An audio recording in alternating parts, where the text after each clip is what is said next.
По повод светскиот ден на белите дробови, 25 септември, среда, 14 часот, плоштад Делфина, општина Карпаш, среда беше така. Четврток беше денот, се извинувам. Ќе се одржи настанот Диши чисто. Настанот има за цел да ја подигне јавната свест за загадувањето на воздухот и неговото влијание врз здравјето, но и да понуди конкретни решенија и проблеми. Филип Стојановски од Центарот за климатски промени е наш соговорник утрово, со кој што ќе позборуваме повеќе за настанот и секако за пораките кои што треба преку истиот да се пренесат во четврток кога е закажано и неговото одржување. Филип, добро утро уште еднаш. Кажете ни, ајде прво што точно представува настанот Диши чисто и зошто го организирате токму на светскиот ден на белите дробови? Така е. Значи настанот прво го спроведуваме во рамките на проектна активност, што заедничко ја организираме со уште 4 организации, што се од регионот и од Австрија. И целта е на самиот настан е да подигнеме свеста за значењето на чистиот воздух и се повеќе и повеќе градот Скопје се соочува со загадување на воздухот или аерозагадување, се уште како што го кажуваме. Идејата на самиот настан е на повеќе начини да ги поттикнеме граѓаните да подигнат јавната свест и самите да се вклучиме и да придонесуваме кон животната средина и кон намалувањето на загадувањето. Не е само аерозагадување, или имаме загадување на води, на почви и така натаму. Целта на овој настан е преку различни активности да ги поттикнеме граѓаните да променат некои од навиките во секојдневниот живот. Покрај панелите како што се најавени, ќе имаме и неколку работилници што ќе им помогнат на граѓаните да научат како да штедат електрична енергија, како да читаат сметката за електрична енергија и воедно ги повикувам да дојдат со некои од уредите што ги имаат дома и да видат колку електрична енергија трошат. Самата идеја на настанот е и да имаме, ќе има и работилница за селектирање на отпад, да видат како се селектираат правилно, кој отпад во која канта треба да се одложува и при тоа ќе имаат и можност да кажеме да имаат од Сдруженијето Арно, ќе го промовираат нивниот центар за поправки и ќе можат самите граѓани ако имаат батерии да ги наполнат, да ги напумпаат своите гуми и она што најинтересниот дел дека ќе има и алат за правење на дупки на кајшови на ремени што најчесто ни требаат. Така да една целина како накратко е тоа ќе се одржи на самиот настан на 25 септември. Така. Што можат граѓаните да научат преку работилниците што се организираат? Дали ќе добијат практични знаења што ќе може да ги применат дома? Така е. Значи ќе добијат практични знаења, она што најчесто граѓаните ако кажам за електричната енергија, они читаат дека е 4 денари, меѓутоа фактички е многу поголема цената на електричната енергија бидејќи треба да се стави тарифата за мрежарина и така натаму, да дознаат реалната цена за киловат час, колку е во висока тарифа, од 1 до 4, има 4 блокови за висока тарифа, колку е во ниска тарифа, и при тоа ќе имаат можност, има повеќе светилки, например, лед светилка, обична светилка, и ќе има мерачи кои што ја мерат реалната потрошувачка на електрична енергија и самите да се уверат колку троши, например, светилката. И при тоа многу едноставна математика, кој 1 сат свети светилката и троши 8 вати и 1 киловат час чини 7 денари, тоа значи дека светилката ако свети, да кажеме толку и толку време, вие ќе потрошите толку и толку пари. Ќе имаме на штандот изложено, например, она најчесто што го имаме како пегла, фен, светилка, например некој звучник и ќе можат да видат колку трошат, а ако донесат и плюс некој уред од дома, што ги интересира колку троши, може да го видат и да го измериме ние во реално време колку троши и на тој начин да ги поттикнеме самите граѓани во иднина како да ги користат нивните уреди и дали им се исплати да ги користат во ниска тарифа или ефтина тарифа уште кажано или во висока или скапа тарифа народски кажано. Дополнително ќе имаме канти за селекција на отпад, каде што ќе има жолта, сина, зелена и да им кажеме на граѓаните како правилно да селектираат во иднина, бидејќи гледаме дека отпадот во последно време исто така представува еден голем проблем и дел од граѓаните можеби не знаат како да постапуваат со тој отпад, па ние сакаме да ги поттикнеме и да го дадеме знаењето како тоа да го направат.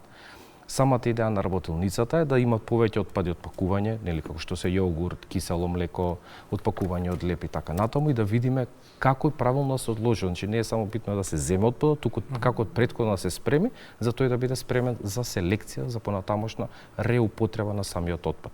Така да граѓаните тоа ќе го дознаат и при тоа сакам да напоменам дека ќе има и за најмалите исто така интересни активности. Ќе имаме како детско катче, каде што ќе организираме за најмалите деца боенки, меѓутоа ќе има и една интересна, да кажеме, куќа со обновливи извори, каде што децата ќе можат на практичен начин да видат како се произведува електрична енергија од обновливи извори, тоа што се ветер, сонце и водата, и да на еден интересен начин да можат да го доживеат тоа искуство. Што очекувате од панел дискусиите? Дали ќе излезат препораки, стратегии или конкретни заложби од институциите или НВО секторот? Така е, значи сите што ги напоменавте помагаат во борбата за, да кажеме, чистиот воздух или намалување на аерозагадувањето. Препораките по секако ги очекуваме, препораките ги даваат институциите, меѓутоа она што очекувам нели од самиот панел е пред се да се информираме како настанува загадувањето на воздухот, какви последици има загадувањето врз здравјето, она што највеќе не засега, нели, за да не бидеме болни, за да бидеме здрави, и она што е најбитната работа, како ние во секојдневниот живот може да примениме нешто, за да ние самите ја подобриме состојбата на воздухот. Институциите се одговорни, точно е дека се одговорни, меѓутоа дел од работите може и ние самите да ги побараме или да ги направиме за да имаме подобар и почиста животна средина. Споменавме дека ќе има и алатки и сервисни точки, например полнење батерии, пумпање гуми, поправка на каиши. Идејата за овие мини услуги дојде од недоволната информираност на граѓаните. Еве, например, споменавме за уредите, колку трошат струја и слично. Мислам дека и некои анализи покажуваат свесноста тука ни е на доста ниско ниво и треба малку и повеќе да работиме во однос на таа едукација. Верувам на тој, поради сето ова така и пристапивте на овие. Да, значи најчесто сега гледаме дека граѓаните се поише заинтересирани за работи што нив ги засегаат. Кога работите ги засегаат граѓаните, нормално дека е сакаат да научат нешто, а идејата на самата работилница од Сдруженијето Арно е да се поттикне моментот на циркуларна економија, односно да го намалиме моментот на конзумеризам, а да ги реупотребуваме работите што ги користиме, па мислам, нивната цел е работите ги поправаме наместо да ги купуваме. Зошто за некои мали ситни поправки, кои што, например, граѓаните може да ги чинат многу пари, идејата на Арно имаат они отворен сопствен центар, каде што граѓаните може да дојдат и самите да си го поправат нивниот уред апарат или пак со нивна помош и заедно тој повторно да се користи наместо се купува нов. И заради тоа е направена самата работилница, каде што се прикажани дел од работите што ги имаат они во центарот, меѓутоа и да го промовират и да знаат центарот каде се наоѓа, граѓаните да можат да дојдат и понатаму да ги поправат нивните уреди.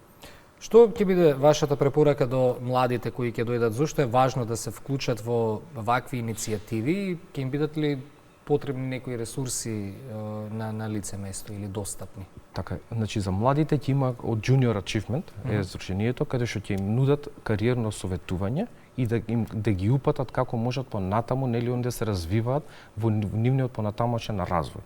Меѓутоа зошто се битни младите? Младите зошто ги покануваме секогаш да бидат дел од сите наши настани, не секогаш се соодветни за нивната возраст, меѓутоа ние сакаме да бидат присутни. Викаме дека иднината останува на младите, тоа е точно, меѓутоа ние младите мора да ги едуцираме за да може иднината да направат подобро. Не може да очекуваме млади што се неедуцирани да се залагаат за подобра иднина. Заради тоа ги повикуваме да дојдат и да слушнат што зборуваат, да се потекнат, да се вклучат во самите процеси, а се надеваме дека и некој ќе биде од идните функционери што ќе може да подобрува нашата животна средина.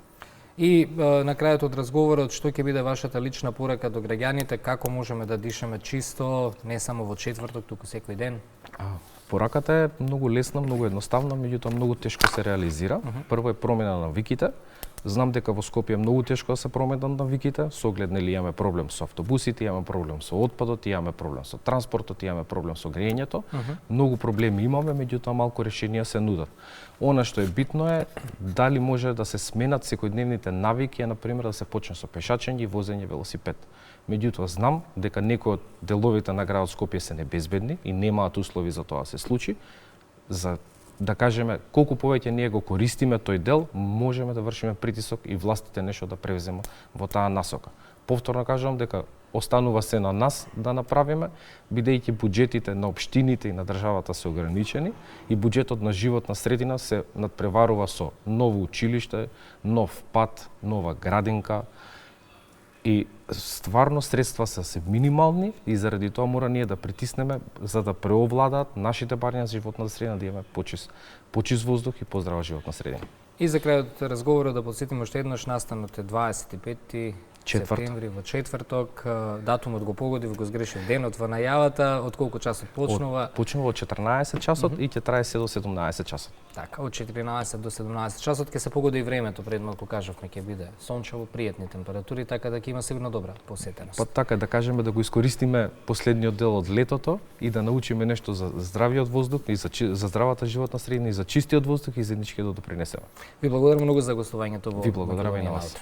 8 часот и 24 минути, додека пиеме утринско кафе, велиме добро утро со музика, потоа го најавуваме новиот блок на Линковски, вклучувања од Скопје и секако од нашите колеги од Прилеп, од Струмица и од Куманов.